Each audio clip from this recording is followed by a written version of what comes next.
Oh, I'm so excited. Oh, hey, Calvin here. And this is a big box. This big, I can hide behind it. See?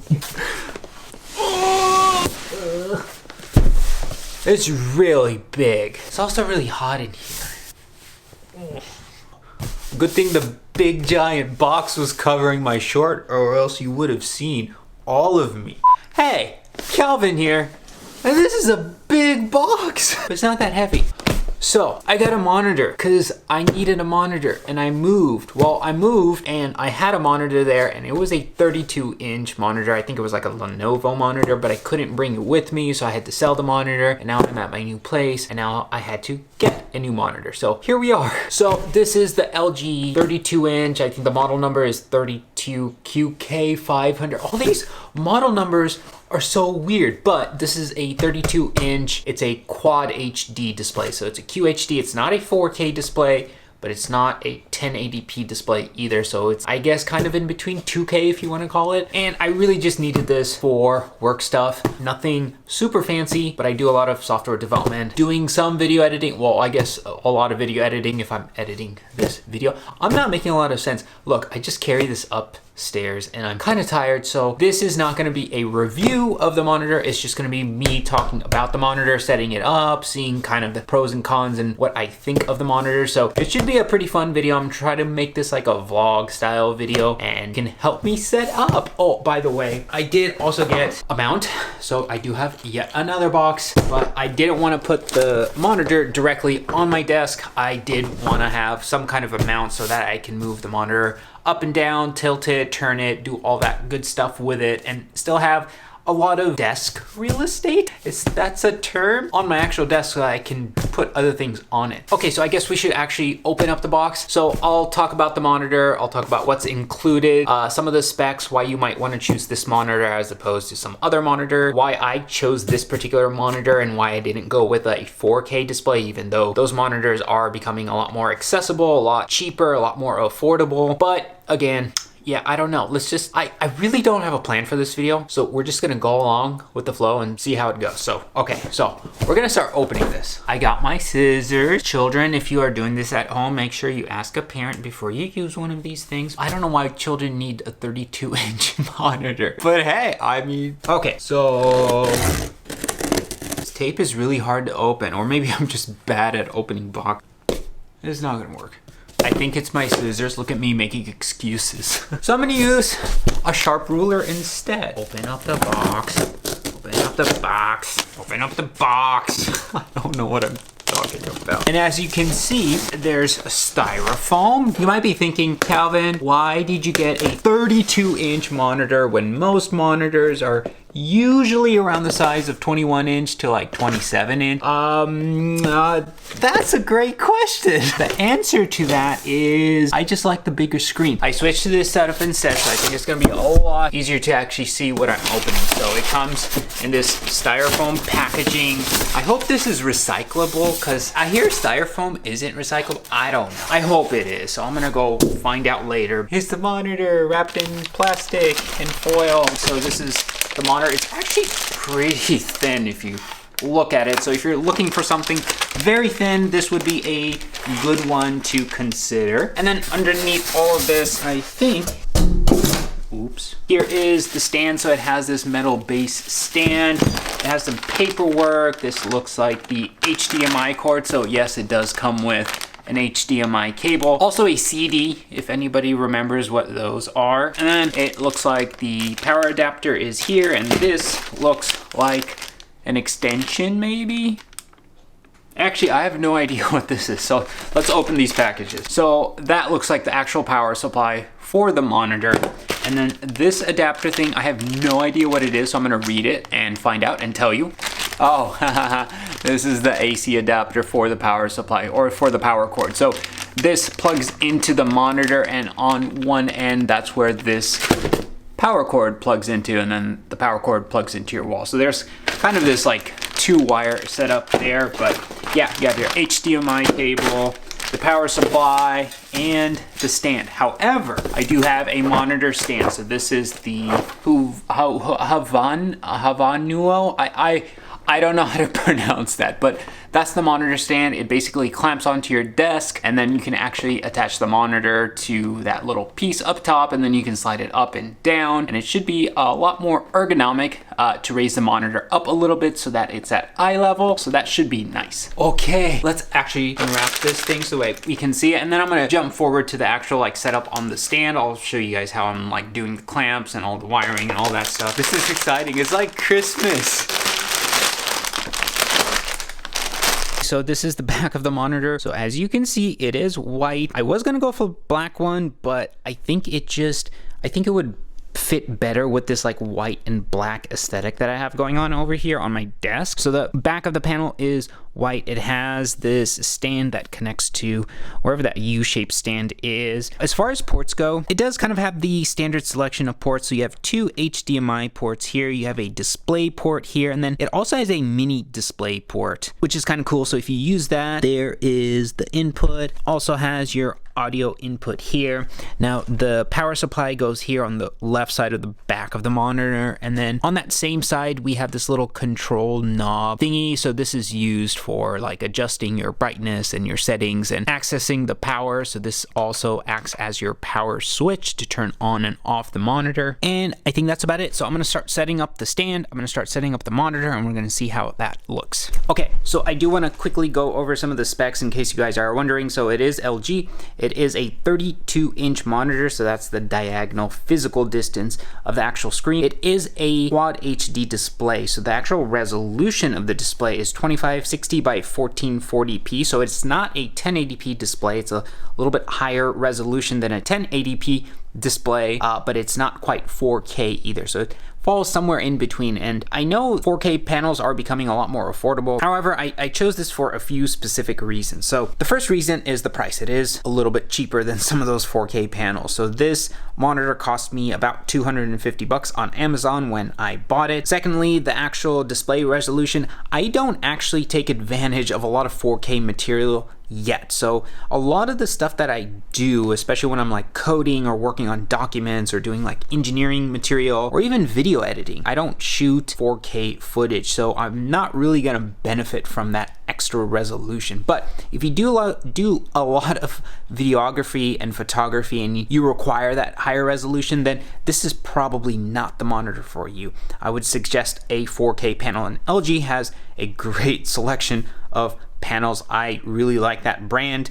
LG, if you're listening, hit me up with that sponsorship. So this panel itself also has this AMD Radeon FreeSync technology, which basically does something pretty interesting. So the monitor itself has a 75 Hertz refresh rate. So that's how fast the display refreshes every second, 75 times per second. What that FreeSync technology thingy does, it basically syncs up how the graphics card is outputting the image that your display needs to display, as well as how fast that monitor is actually refreshing the screen so that it can show you that image. Now, when those two things are out of sync, you can sometimes see a lot of stuttering and a lot of lagging and a lot of choppy frames. And so what that FreeSync technology does is it basically smooths all that over, and it makes the actual display very nice to look at, especially if you're doing something like videography or you're watching content or you're even gaming. This would be a pretty decent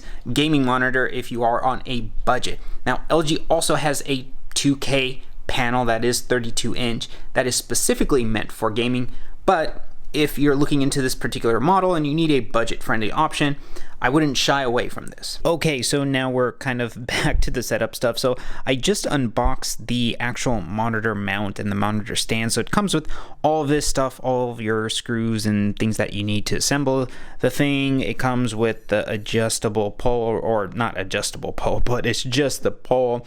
And then you actually have this clamp. So this bottom piece hooks up to the actual mount, and then it looks like this piece hooks up to the Visa mount, which is this thing. So this is what's going to attach to the back of the monitor. And then it also has this clamp and those two pieces attach here. So this is where the pole will sit. So on my desk, it's actually going to sit like this, and it's going to clamp down on the back of the desk. Now what's nice is that they've also included this little felt tip sticker thingy. So this felt tip you just detach, or you take off the sticky thingy and you put underneath this clamp. So what that does is it keeps the metal from actually scratching your desk. So if you have a wooden desk like mine, this is a very nice thing to include and attach. And it also comes with this little wire strap that you can use to do your cable management. But let me start getting this set up and kind of show you how this finished stand will look like. Okay, we have our pole set up. So I just connected this. So you can see that this is a C clamp. There is another like mounting option that they give you, and you can do it just with the pieces that they've supplied with you, but I've chosen the C clamp. So I just twist this silver rod up until it clamps. This is the actual pole, so it would go probably somewhere right there. I'm just gonna measure that and then make sure it's centered within the actual desk, and then we can go from there. Okay, so I was back on the floor looking at my monitor, and I need to detach the stand that was already, attached to the back of the monitor, and it took me forever to figure out how to actually remove the pre-installed stand. So this thingy right here, I was like, how the heck do you remove this? So I ended up removing the pipe, and then that didn't really actually like work or anything. Turns out this little thing just pops off, and then you can just remove this using a regular screwdriver. So haha, silly me. FYI, if you need to figure out how to remove the stand, that's how you do it. So don't waste your time like I did.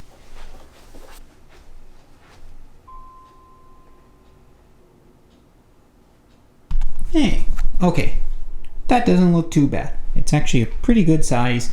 And again, the reason why I wanted to actually put a monitor stand was because if I didn't, the monitor would be pretty close to where I sit. So the desk isn't super deep, so I wanted to try to get the monitor as far away from my face as possible, so I didn't have to be like 2 inches away from the actual screen. So I think it looks pretty good there. I am gonna like adjust the size and everything, but as comparison, so that is a 13-inch MacBook Pro, and you can see that if I push it right up against the monitor, you kind of get a sense of how big the actual LG monitor is. So that is an 11-inch iPad Pro. Again, it is a pretty big screen. So if I take my phone, for an example, and I set it right up against the monitor, you can maybe get even a better sense of just how gigantic this thing is. But again, I really like the screen real estate, and I like the size and everything, so it is going to work well for me. Okay, so I do want to say one quick note about the actual screen resolution. So a lot of people think, and if you already know this, then great, but for those of you who don't, if you do have a bigger screen, you do need to take into account the actual resolution of the screen. So a lot of people think that if they get a very large physical size 1080p monitor, that they're going to have more screen real estate. That is true to some extent. You will have a lot more physical screen space, but because the resolution is 1080p, so just standard high definition, everything's gonna look a lot more bubbly and gigantic and scaled up. So when you do get into kind of this range of monitors where you're going anything above probably 24-inch, then you should highly consider a higher resolution display. So this is a 32-inch. It's a pretty big physical monitor, so I went with at least a quad HD resolution, which was the 2560 by 1440p. And what that does is it makes sure that all the documents and things that I'm working on the screen aren't scaled up to be very, very gigantic and big, but rather they are as close to actual size as possible. What that essentially gives me is actual real screen real estate that I can use, right? I can have more documents on the screen, and the text is going to be a lot sharper than it would be if I had those same two documents on a 1080p display. So the same thing goes for a 4K panel. So if you are going to go with a really large monitor, then getting a 4K monitor might be beneficial to you. Again, it depends on what you're actually doing with the monitor. So again, if you're doing a lot of 4K video editing or media consumption, then yeah, it's probably better to go with a 4K display. I would say that if you do get into the range of about 27-inch or higher, which this monitor falls into, then I would highly consider a 4K display. The reason I didn't is simply because I just don't need the 4K resolution, because I don't actually consume a lot of 4K content. Will that change in the future? Probably. And at that point, I'll probably have a little bit more to spend on a higher quality monitor. But for a lot of working, browsing, email, documents, even some photo editing, I think this is a pretty good monitor. Okay, ta-da! This took longer than it needed to, but there it is. 32-inch monitor. So I do have a MacBook Pro. It does have USB-C ports. So I have this dongle that connects the USB-C input to the HDMI cord, and that just runs right behind the monitor. So there was a couple things I really liked about this monitor. The first is that all of the inputs face down, so you don't actually have cords or inputs on the back of the monitor facing outward, so you don't have cables coming out and then, you know, wherever your cable management is, but rather they face straight down, and that goes for the power adapter too. So obviously I don't have cable management all set up yet, but I will do that. But I just wanted to show you kind of what it looks like from the back. So the monitor stand I actually had to bring down about halfway, but what's cool is that you can just unscrew this and then move the mount up or down if you need to. Now the monitor also swivels left and right if I needed to, and then I can also tilt it down or up, which is really nice. So I can adjust the monitor however I want to. I think it looks really clean, well, once all of this mess goes away, but it does kind of fit with this black and white panda theme thing I have going on with my desk. But yeah, there it is. I'm kind of tired. That took way too long, but hey, if you like these kind of setup videos, if you like this like vlog style of me just rambling and talking about stuff like this, let me know. If you do have any questions about this monitor, I am gonna set it up and start using it, and I'll probably have a feel for what the monitor really is capable of later. But I'm just glad I have something, because it is very difficult to work off just a tiny screen. Oh, and speaking of tiny screens, so this is my iPad Pro that I've had for a couple years now. I can also connect this to this monitor with the second HDMI port, or just, you know, unplug this. So it is very versatile. I think obviously I'll need to work on the glare because I do have a window right there, but you know, once all of this is set up, I think it'll look really nice. But thank you for watching. Thank you for being here with me while I set this up. I hope the video was somewhat useful. If you're considering this monitor, I think overall it's a really nice monitor. It's sleek, it's slim, it does everything I need it to, and super good stuff. So okay, I'll see you guys in the comments, and I'll probably see you guys again in the next one. So all right, bye.